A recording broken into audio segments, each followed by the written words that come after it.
Bom, pessoal, dando seguimento à nossa programação do nosso ano letivo da cadeira de ginecologia, hoje iremos falar sobre vulvovaginites, um tema extremamente importante, tanto do ponto de vista teórico quanto do ponto de vista prático, devido à prevalência das alterações relacionadas aos sintomas e aos sinais que estão relacionados com as vulvovaginites. Acredita-se que cerca de 70% das mulheres ao longo da vida irão apresentar algum tipo de alteração relacionada à vulvovaginite ou algum corrimento vaginal que irão levá-las a procurar um atendimento médico. Então, é um tema muito importante, iremos abordar as alterações mais comuns relacionadas à vulvovaginite, que são elas a vaginose bacteriana, a tricomoníase e a vulvovaginite causada pela candidíase. Esse é nosso plano de aula. Vamos definir o que é vulvovaginite. Temos que entender também o aspecto, o que é fisiológico, né? Entender a flora vaginal, o que é considerado normal. Falar sobre aspectos gerais e conceituais desse padrão normal. E depois vamos entrar nos assuntos mais específicos sobre vaginose bacteriana, sobre a tricomoníase e a candidíase vulvovaginal. Então podemos definir as vulvovaginites como um processo inflamatório infeccioso que vai envolver a vulva, a parede da vagina e o epitélio escamoso estratificado do colo uterino. Aqui o corrimento vaginal ele é tão predominante como sintoma que às vezes as vulvovaginites são só definidas como um corrimento vaginal. Acredita-se que cerca de 30% das consultas em ginecologia estão relacionadas com alterações do fluxo vaginal. Esses pacientes às vezes vão apresentar um fluxo vaginal intenso, no qual vão atrapalhar na sua qualidade de vida. Alguns desses fluxos estão relacionados com ISTs, outras é por alteração dos micro-organismos que habitam a flora vaginal e um desbalanço do que é considerado normal. A composição e a densidade populacional dos micro-organismos da flora vaginal normal ele pode variar de mulher para mulher e nas diferentes fases do ciclo menstrual. O fluido vaginal possui cerca de 10 a quinta, 10 a sétima micro-organismo por mililitro. Além dos lactobacilos, a gente encontra cerca de 15 espécies de bactérias, seja elas anaeróbias ou aeróbias. Aí aqui no quadro ao lado a gente tem uma representação do que são essas bactérias, que são mais comuns, que a gente encontra com maior frequência no trato genital inferior. Essas bactérias que fazem parte da microflora vaginal, elas têm uma importância na manutenção do pH. Um distúrbio na concentração dessas bactérias podem elevar ou mesmo diminuir o pH vaginal, favorecendo o surgimento de corrimentos, alterações do fluxo vaginal. O pH vaginal ele tende a ser mais ácido, ele está localizado ali entre 4 e 4,5, pode variar um pouco de referência para referência, mas em média ele é atribuído com esse valor. E isso acontece devido à presença dessas bactérias que fazem parte da flora vaginal, em especial o lactobacilo, que produz o peróxido de hidrogênio. Esse peróxido de hidrogênio ele é nocivo para alguns micro-organismos, sobretudo para bactérias anaeróbias. Ele não permite que haja desenvolvimento de bactérias anaeróbias e mantém assim a homeostase vaginal. O conteúdo vaginal ele vai variar conforme a fase do ciclo. Ele está relacionado também com a variação hormonal, a presença de estrogênio e progesterona. Dependendo do período do ciclo menstrual, esse conteúdo vaginal ele pode estar um pouco mais fluido ou espesso. Normalmente ele tem uma cor mais esbranquiçada ou transparente, fica localizado no fundo de saco, ali perto do fórnice vaginal.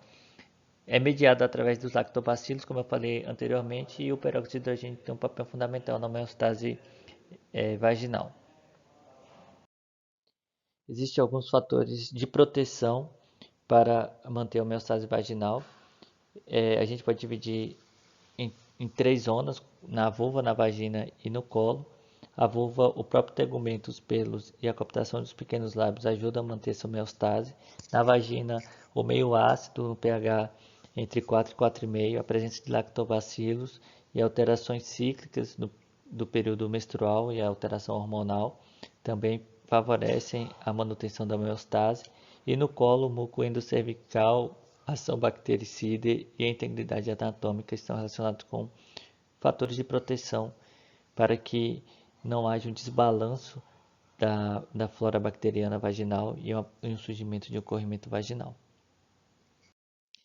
Então aqui a gente inicia falando sobre as vulvovaginites. Vamos começar falando sobre a vaginose bacteriana, que não é uma vaginite porque apresenta poucos sinais inflamatórios, mas está muito relacionado com a presença de corrimento vaginal e é uma das causas de consulta ginecológica mais comuns. A vaginose bacteriana é uma síndrome clínica polimicrobiana devido a um desbalanço da flora bacteriana vaginal normal. Existe um aumento de alguns tipos de bactérias anaeróbias que favorecem o surgimento de alguns sintomas, sobretudo o escorrimento. Existem alguns fatores de risco que estão relacionados com a presença da vaginose bacteriana, como aquelas pacientes que apresentam múltiplos parceiros ou tiveram relação sexual numa idade precoce, uma sexarca precoce, pacientes que fazem com frequência duchas vaginais que podem enfraquecer essa flora bacteriana normal e favorecer o surgimento de bactérias ou a proliferação de algumas que fazem parte do trato genital inferior, mas com seu aumento acaba apresentando esses sintomas. Pacientes usuárias de DIU, aquelas que fazem uso de cigarros, as tabagistas também têm uma tendência a ter mais sintomas relacionados à vaginose bacteriana. Então, existem alguns critérios para a gente definir aquela paciente que tem uma vaginose bacteriana, e esses critérios são divididos em critérios clínicos e laboratoriais.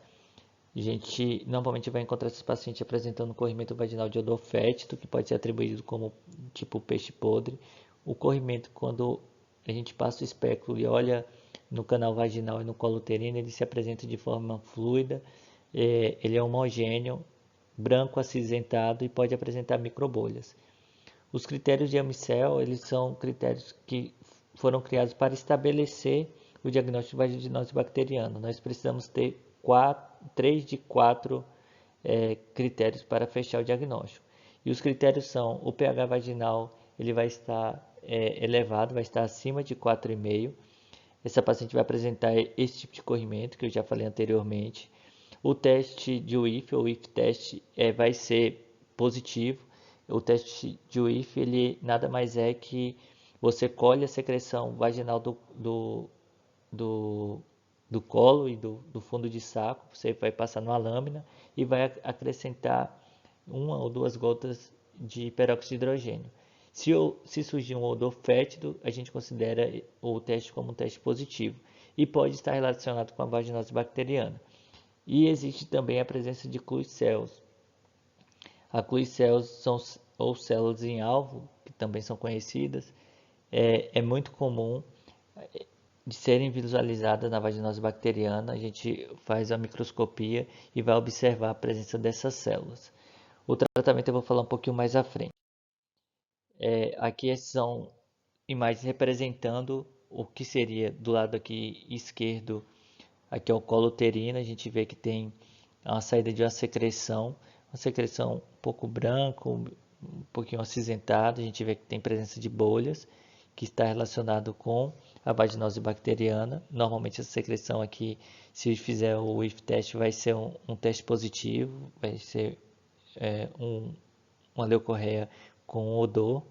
E aqui para a gente entender o que são essas células em alvo ou células guia, aqui é a representação de uma célula vaginal normal, a célula vaginal com seu núcleo, e aqui é uma célula vaginal ou Clue cells, né, onde existem diversas bactérias aderidas à célula. A gente vê várias bactérias aqui ao entorno da célula. Aí tem uma imagem aqui da microscopia que representa isso.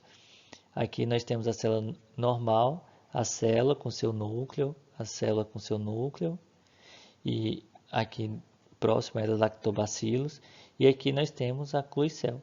A gente vê o núcleo da célula e ao redor da célula essas bactérias que estão aderidas a ela. Então, quando a gente faz uma microscopia nessas pacientes e encontra esse achado, é, é um achado sugestivo de vaginose bacteriana.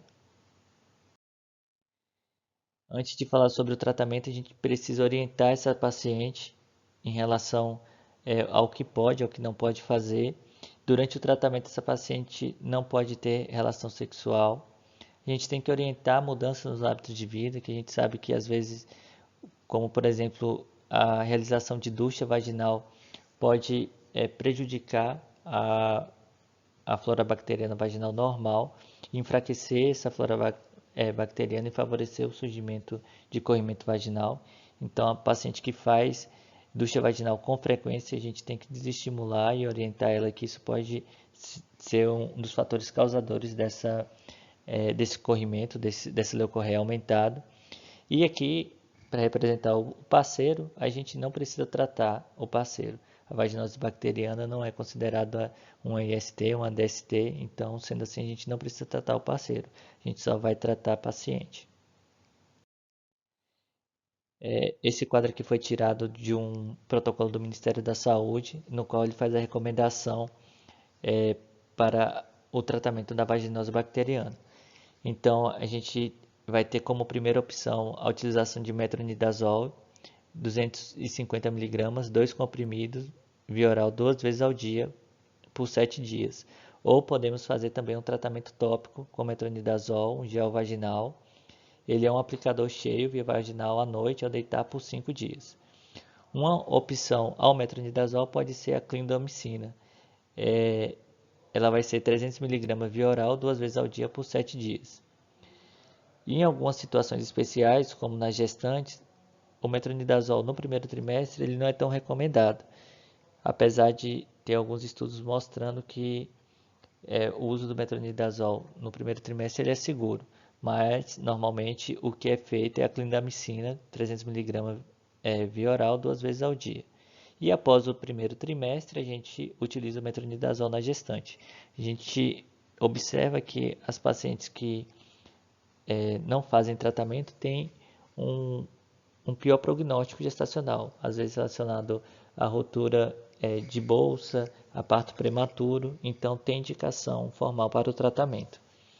Aquelas pacientes que apresentarem caso recorrente, que você trata e ela apresenta sintomas novamente, além da mudança dos hábitos de vida, como eu falei anteriormente, a gente pode fazer um tratamento mais específico.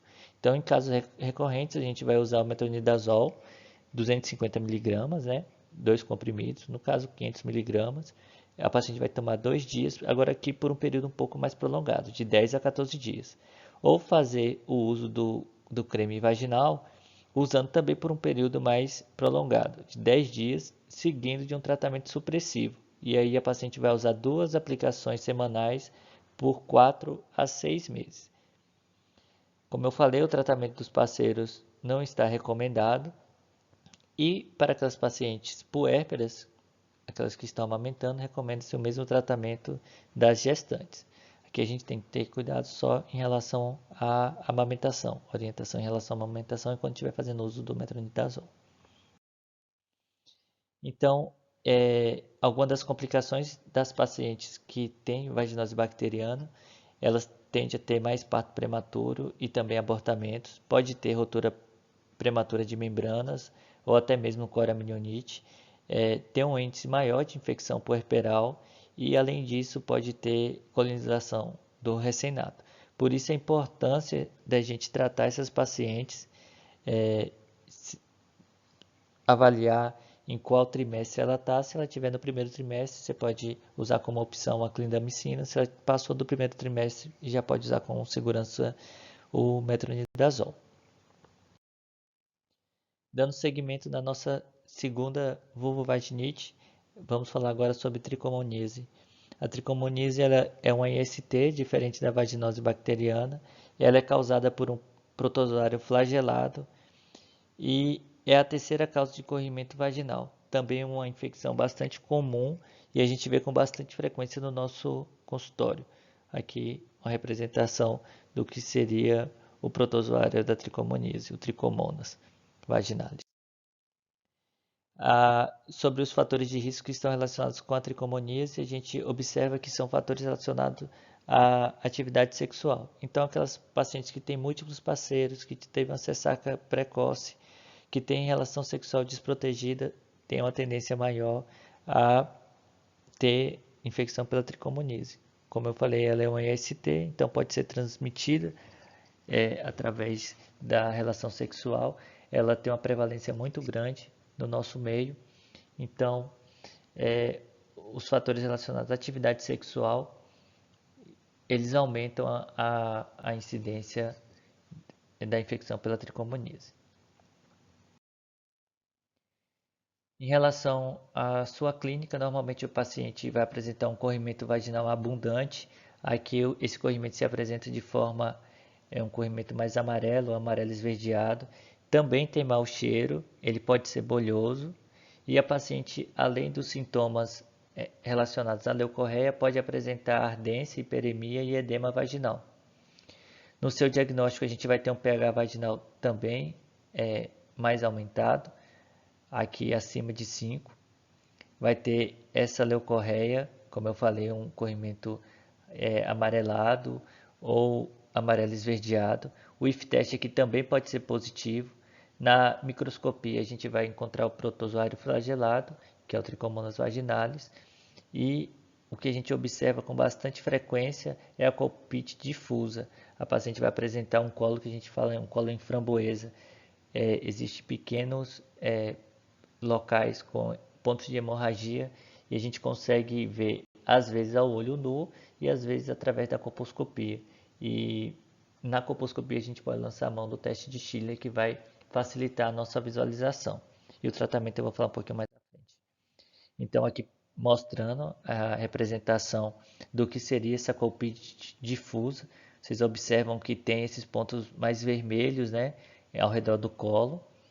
Aqui também, onde está marcado. Aqui outra figura mostrando o que seria o corrimento, né? Um corrimento um pouco mais amarelado. Aqui ele até que está um pouco mais esbranquiçado, mas a gente observa microbolhas, tá vendo? E esse tipo de corrimento está mais associado à infecção pela tricomoníase, mas só pela avaliação do corrimento, pela avaliação macroscópica, a gente não consegue definir o diagnóstico. E aqui o que a gente vê na microscopia, o protozoário flagelado. Esse protozoário normalmente a gente observa, são 4 flagelos, né? Aqui nessa figura dá para ver melhor, 1, 2, 3, 4. E a presença do tricomonas, ele é patognomônio da doença, né? Você fecha o diagnóstico de tricomoníase. Então, o tratamento aqui da tricomoníase, ele vai ser um pouco parecido com o que foi na vaginose bacteriana. Aqui a gente utiliza também o metronidazol, só que ele não dá, esse protocolo do Ministério da Saúde, ele não dá como uma opção o tinidazol. Esse tinidazol que eu coloquei, ele é recomendado pelo CDC. O regime de tratamento aqui, o metronidazol, ele são 2 gramas em dose única, o paciente tem que tomar 5 comprimidos. Ou o metronidazol, 2 comprimidos 2 vezes ao dia, durante 7 dias, que às vezes pode ser um regime um pouco mais tolerável para esses pacientes. A gestante também tem recomendação de tratar, assim como na vaginose bacteriana a gente observa que esses pacientes têm um prognóstico pior gestacional, também relacionado à rotura de membranas, parto prematuro, abortamento e aqui a infecção do RN também. O regime de tratamento vai ser semelhante ao que foi feito na paciente que não é gestante. É o metronidazol 2 gramas, ou você pode fazer durante 7 dias, o paciente tomar um comprimido 2 vezes ao dia, ou o metronidazol 200 mg, um comprimido VO 3 vezes ao dia por 7 dias. Aqui de 8 em 8, aqui de 12 em 12 horas. Para as puérperas, o regime recomendado para o tratamento é o mesmo que foi utilizado durante a gestação. E o tratamento ele normalmente alivia os sintomas do corrimento vaginal. Então, como nós orientamos as pacientes lá da vaginose bacteriana, a gente tem que orientar aqui também na tricomoníase.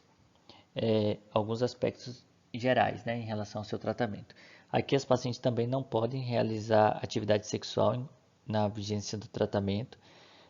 Outro ponto importante, tanto aqui quanto lá na vaginose bacteriana, é a gente orientar em relação ao uso de álcool quando a paciente está fazendo o tratamento com derivado imidazólico. Ela não pode tomar álcool porque os derivados imidazólicos inibem a enzima, a aldeído deshidrogenase, que é responsável por causar alguns sintomas, como mal-estar, enjoo, náuseas, tonteira, aquele gosto metálico na boca. Então, o paciente não pode tomar bebida alcoólica enquanto está fazendo uso desses derivados. A gente pede que pelo menos fique 24 horas sem fazer uso de bebida alcoólica após o término do tratamento com metronidazol e que fique 72 horas sem fazer uso também de, de álcool quando está fazendo tratamento com tinidazol. Aqui, diferente do que ocorreu lá na vaginose bacteriana, a gente tem que tratar os parceiros.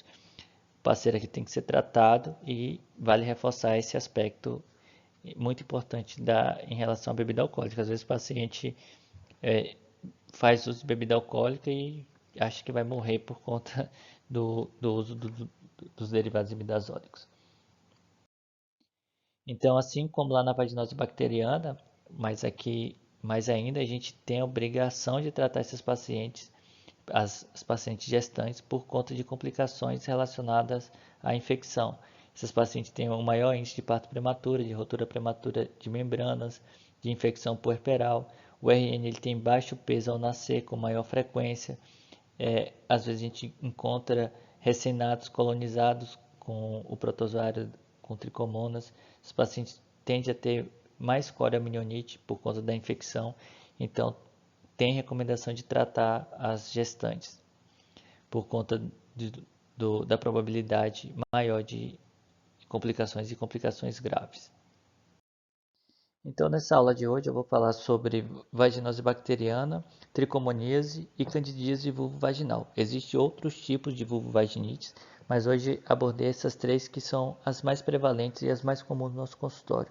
E a candidíase vulvovaginal é um tema extremamente importante devido à sua prevalência. A gente observa que tem bastante pacientes que apresentam casos de corrimento vaginal que está relacionado com a presença da cândida. E a candidíase é uma vulvovaginite que é causada por um fungo, que é a cândida. Ele é um germe gram positivo de mofo e saprófita. Cerca de 85% dos casos das candidíases ela é atribuída à Candida albicans. Existem diversos fatores que estão relacionados com a presença da candidíase vulvovaginal. Dentre elas, a gente pode citar a gestação, pacientes com quadro de diabetes, pacientes que fazem uso de terapia hormonal, sobretudo aquelas que fazem terapia hormonal exclusivamente com estrogênio, aquelas pacientes que fazem uso de anticoncepcional oral, também com níveis elevados de estrogênio, tende a ter a presença de candidíase com mais frequência, pacientes obesas, também alguns tipos de hábitos diários que as pacientes podem ter, podem favorecer a, a proliferação da cândida, que ela faz parte da microbiota vaginal, mas quando ocorre esse desbalanço dos germes que ali se encontram e um aumento da sua concentração, ela vai causar os sintomas, sobretudo os sintomas relacionados a corrimento vaginal, a prurido, a edema de vulva. Existem também critérios para a gente fazer o diagnóstico da candidíase vulvovaginal. Normalmente, o aspecto clínico ele é muito exuberante. Quando a gente atende uma paciente, a descrição e o perfil dessa paciente a gente já consegue, através do exame físico e da anamnese, já traçar uma linha diagnóstica. Normalmente, essas pacientes vão referir muito prurido na região vaginal. A vulva pode estar edemaciado e também a vagina. Normalmente, a secreção vaginal será uma secreção esbranquiçada e grumosa. Se a gente fizer um exame microscópio, uma avaliação a fresco, o que a gente vai encontrar são pseudo-hifos. E aqui, diferente do que a gente observou na tricomoníase e na vaginose bacteriana, a gente encontra um pH vaginal mais ácido, menor que 4,5. O tratamento eu vou falar também, assim como nas outras vulvovaginites, um pouquinho mais à frente. Ainda a gente pode classificar a vulvovaginite por cândida em uma candidíase não complicada ou uma candidíase complicada. Existem alguns critérios que vão determinar se esse tipo de vulvovaginite ela é complicada ou não. Então, a candidíase não complicada, como é que ela normalmente a gente encontra? São pacientes que apresentam sintomas de forma esporádica, não tem cândida com frequência. Os sintomas, quando eles surgem, eles são considerados de leve a moderado. Normalmente, esses pacientes que têm quadro de candidíase, nos quadros não complicados, são pacientes rígidas, que não têm comorbidades. Já as candidíases complicadas vão ser aquelas que as pacientes apresentam recorrência, ou seja, a candidíase recorrente é aquela que ocorre mais de 4 vezes ou mais ao ano. Os sintomas normalmente aqui são severos, o paciente tem muito prurido, tem edema na vulva, na vagina. Pode ter infecção por Candida não albicans, que é menos frequente, como eu falei lá no início, a Candida albicans é cerca de 85% responsável pelas vulvovaginites relacionadas à candidíase. E essas pacientes, diferente daquelas que não têm nenhuma comorbidade, são pacientes que podem apresentar algum grau ou de imunossupressão, como nas gestantes, que há uma alteração no seu sistema imune, ou aquelas que têm alguma comorbidade associada e que pode ter uma imunossupressão, ou aquelas pacientes diabéticas que tende a ter corrimento com maior frequência. O tratamento aqui a gente tem várias opções. Aqui no Ministério da Saúde, esse e os outros quadros que eu tirei, a referência é todo do protocolo do Ministério da Saúde. E aí ele recomenda como primeira opção a gente usar o nitrato de miconazol. Ele é feito de forma de creme, via vaginal, é um aplicador cheio à noite ao deitar durante 7 dias. Ou, como opção, a gente pode usar a nistatina. É uma aplicação via vaginal à noite ao deitar por 14 dias. O que a gente observa às vezes que os pacientes fazem uso durante uma semana, no máximo 10 dias, e refere melhora com o uso da nistatina. Mas como primeira opção, a indicação é fazer o uso do nitrato de miconazol. Uma segunda opção, ao invés de ser feito um tratamento via tópica, via vaginal, a gente pode fazer um tratamento via oral, com o uso de fluconazol, 150 mg via oral dose única, ou o itraconazol, 100 mg, 2 comprimidos via oral, 2 vezes ao dia por 1 dia. As gestantes aqui também deve ser realizado o tratamento, mas aqui só por via vaginal. O tratamento oral está contraindicado na gestação e na lactação. E aqueles casos recorrentes, como é que a gente faz? Normalmente o tratamento da candidíase recorrente ela vai ser por um período mais prolongado. A gente utiliza a primeira opção, com um tratamento um pouco mais prolongado, miconazol por 14 dias, ou a gente vai fazer o uso do fluconazol, 150 mg via oral, uma vez ao dia, e aí a paciente vai tomar no primeiro, no quarto e no sétimo dia, seguido de uma terapia de manutenção. Vai fazer uso do fluconazol uma vez por semana durante 6 meses. Aquelas pacientes que apresentam 4 ou mais episódios de vulvovaginite causados por cândida tem essa recomendação de fazer uso do fluconazol por um período mais prolongado. É muito importante a gente orientar as mudanças dos hábitos de vida dessa paciente, evitar o uso de duchas vaginais, evitar lavar a região vaginal excessivamente com o uso de sabonetes íntimos, o uso de vestimentas, dar preferência para roupas mais soltas, evitar o uso de calça jeans, roupas muito apertadas. Toda essa mudança vai ajudar na melhora dos sintomas relacionados à infecção por Cândida. Aqui, como na vaginose bacteriana, os parceiros não precisam ser tratados, exceto aqueles casos que existem sintomas. E é comum durante a gestação as pacientes apresentar recidiva pelas condições propícias do pH vaginal que se estabelece nesse período. Então, pessoal, aqui já estamos chegando ao final da nossa apresentação. Esse é um fluxograma também do Ministério da Saúde, no qual ele orienta como a gente deve conduzir os corrimentos vaginais de forma geral. Na nossa última apresentação falei de doença inflamatória pélvica e aqui a gente vai fazer uma correlação entre as vulvovaginites e a doença inflamatória pélvica seguindo esse fluxograma. Então a gente vai avaliar as pacientes, fazer uma anamnese, exame físico, exame ginecológico bem completo, observar os fatores de risco, se essa paciente tem múltiplos parceiros, se ela faz ou não uso de preservativo, se ela faz uso de anticoncepcional, se ela tem um risco aumentado para ter uma doença inflamatória pélvica ou não. Se ela possuir critérios para doença inflamatória pélvica, a gente tem que tratar a gonorreia e a clamídia. Lembre-se que as pacientes que tenham infecção por gonococo ou pela clamídia, elas têm um risco aumentado de ter complicações, sobretudo relacionadas à sua fertilidade. Então, o benefício de você tratar essa paciente supera um risco. Então, é recomendado tratar aquelas pacientes que você atribui com risco aumentado para infecção para gonorreia ou clamídia. Se por acaso a nossa paciente não preencher critério, a gente vai fazer a avaliação do pH vaginal e fazer o teste, o IF teste, que é a adição do peróxido de hidrogênio a 10%. Se o pH vaginal for maior que 4,5 e o IF teste for positivo, a gente trata vaginose bacteriana e tricomoníase. Vocês viram que o tratamento dos dois eles são bem semelhantes com o uso de metronidazol. Se a gente faz a avaliação do pH vaginal e o teste, o IF teste ou o teste do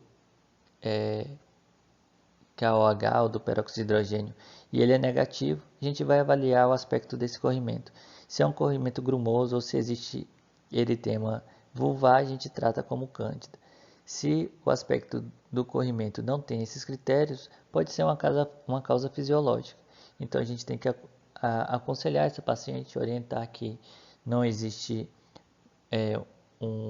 um agente etiológico, provavelmente aquele tipo de corrimento que ela apresenta é um corrimento fisiológico, e acalmá-la.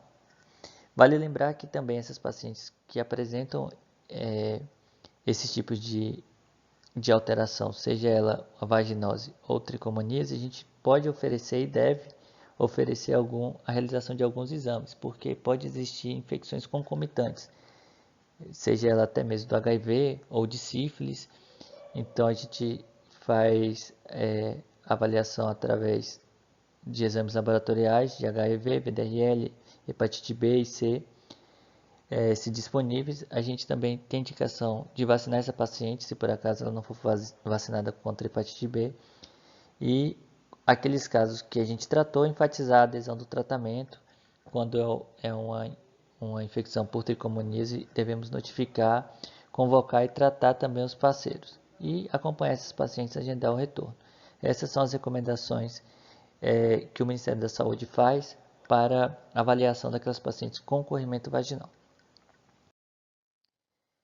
E chegando aqui às nossas considerações finais, é importante ao término dessa apresentação vocês entenderem os principais sinais e sintomas das vulvovaginites, saber como é considerado um pH vaginal e as alterações que ocorrem em cada uma das vulvovaginites, entender um pouco sobre o teste das aminas, os achados na microscopia que a gente pode encontrar e o tratamento, como é que a gente faz o tratamento em cada um dos casos.